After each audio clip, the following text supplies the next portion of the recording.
திருநெல்வேலி மாவட்டத்துல கனிம வள கொள்ளை, குறிப்பா மலையை வந்து வெட்டி கொண்டு போறாங்க அப்படின்னு சொல்றாங்க. வேகமா சொல்லுங்க. அதாவது கனிம வள கொள்ளை தடுக்க என்ன நடவடிக்கை எடுத்திருக்கீங்க? கனிம வள கொள்ளையை தடுப்பதற்கு திராவிட முன்னேற்ற கழக ஆட்சி காலத்தில் தான் மாவட்ட ஆட்சியராக இருந்த கார்த்திகன் அவர்கள் 600 கோடிக்கு மேலாக அந்த அவதாரத்தை விதித்து கல்குவாரிகளை தடை செய்தார்கள்.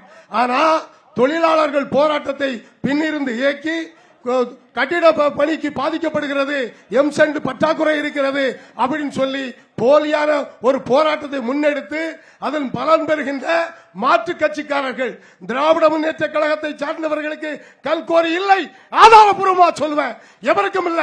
10 ஆண்டு காலத்துல அம்பாசமுத்திரம் ஆனாலும் சரி, ராதாபுரம் ஆனாலும் சரி, 10 ஆண்டு காலம் திராவிட முன்னேற்ற கழகம் இந்த 21, 26 ஆட்சி. ஆனா அதிமுக ஆட்சி காலத்துல 10 ஆண்டு காலமா இருந்தது. ராதாபுரத்துல கல்குவாரிக்கு அனுமதி கொடுத்தது யாரு? அதிமுகவா இல்லையா? அம்பாசமுத்திரம் கோரிக்கை அனுமதி கொடுத்தது யாரு? அதிமுகவா இல்லையா? சொல்லுங்க பாப்போம். திமுக எங்கேயாவது கல்குவாரிக்கு அனுமதி வாங்கியிருக்கா? திமுக காரர்கள் யாருக்காவது கல்குவாரி இருக்கா? இந்த தவறான குற்றச்சாட்டு திராவிட முன்னேற்ற கழகம் ஆட்சிக்கு வந்த பிறகுதான் அந்த கனிம வள கொள்ளையை தடுத்திருக்கு, சீர்படுத்தி இருக்கு. மறுபொருள் கனிம வள கொள்ளை அடிச்சுக்கிட்டு இருந்த அதிமுக, இன்னும் சொல்ல போனால் மாற்று கட்சி, விபத்து ஏற்பட்டது. அருமை சகோதரி சொன்னார்களே, அடைமதிப்பான் குளத்தில் ஏற்பட்ட விபத்திற்கு நிவாரணத்தை உடனடியாக கொடுத்தது தமிழ்நாட்டின் முதலமைச்சர்.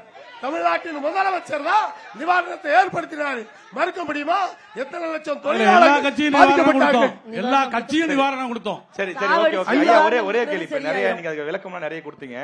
இப்ப திருநெல்வேலி மாவட்டத்துல கனிம வள கொள்ளை இருக்கா இல்லையா? One word answer. கனிம வள கொள்ளை இல்லை. Okay okay okay. மக்கள், திருநெல்வேலி மாவட்ட மக்கள், லட்சக்கணக்கான மக்கள் நேரில் பார்த்துருக்காங்க. அதிமுக கிட்டையும் நம்ம நியாயமான கேள்வி வச்சிருக்கோம், நாம் தமிழர் கிட்டையும் நியாயமான கேள்வி வச்சிருக்கோம். அதே மாதிரி ஆளும் கட்சியான திமுகவிடம் கேட்டிருக்கோம். திருநெல்வேலி மாவட்டத்தில் கனிம வள கொள்ளையே இல்ல அப்படின்னு சொல்லியிருக்காரு. அது உண்மைன்னா மக்கள் பாராட்டுவாங்க ஐயா. அவ்வளவு. ஓகே, நன்றி நன்றி.